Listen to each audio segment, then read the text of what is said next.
I started doing WordPress 3 years ago. I've been doing web design and development since 2001. And so WordPress has been a very rapidly and widely growing market. And I had to get into it because clients were using it, and there was a lot more market space and support and services. It's an amazing community. It's what you can do with it, I guess. You know, how flexible it is, how well supported, by the community. I was a graphic designer when I started my career, worked in it for more than 20 years, got a little bored.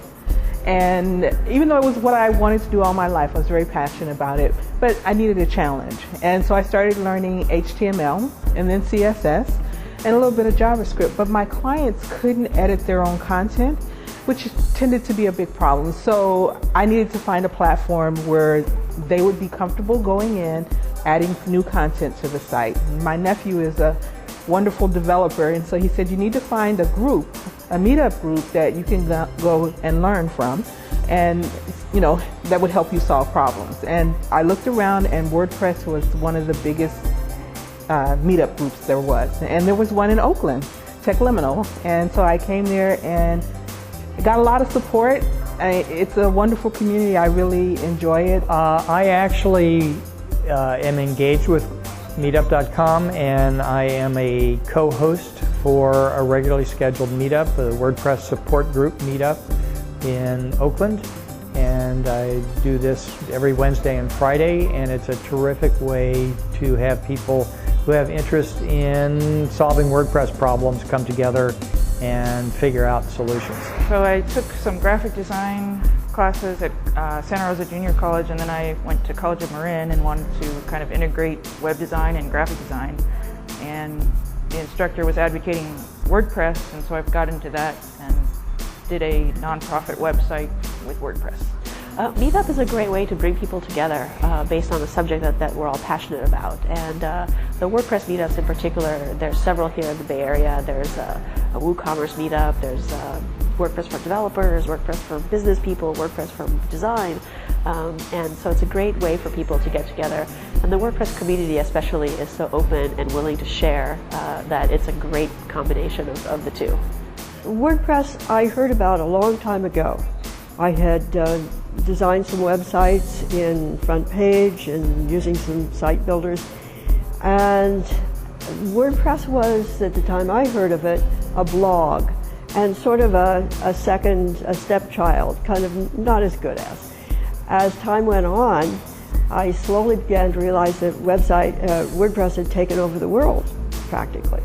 And I decided to drift over there too for some websites that I had to upgrade. So I'm in the process still of learning WordPress and experimenting and developing some websites, and I'm very impressed with it and having a lot of fun. So I'm a graphic designer.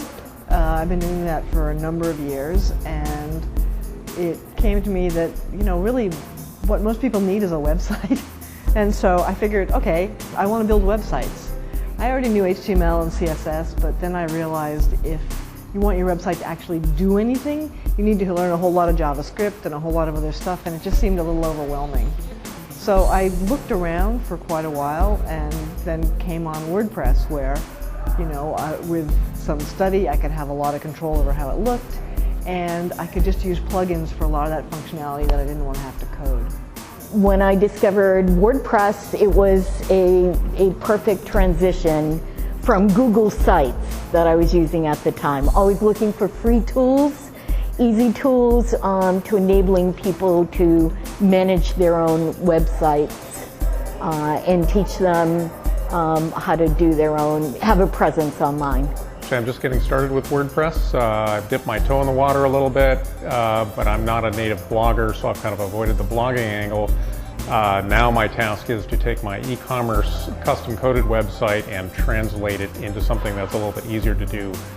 The trickier parts of programming, customer logins, etc., things like that, so I'm heading towards WordPress with that. I discovered WordPress in 2005. I'd heard a webinar, a teleseminar on blogging, and I checked out my hosting company to see what they offered on their, install, and what they had actually was B2, the precursor of WordPress, and that was a little too confusing for me. But I went back another month or so later, and they had WordPress, and I was starting to hear people talk about WordPress because I'm really into podcasting, and all the podcasters were using WordPress because it generated a feed, and you needed a feed for your audio files so that people could subscribe to them.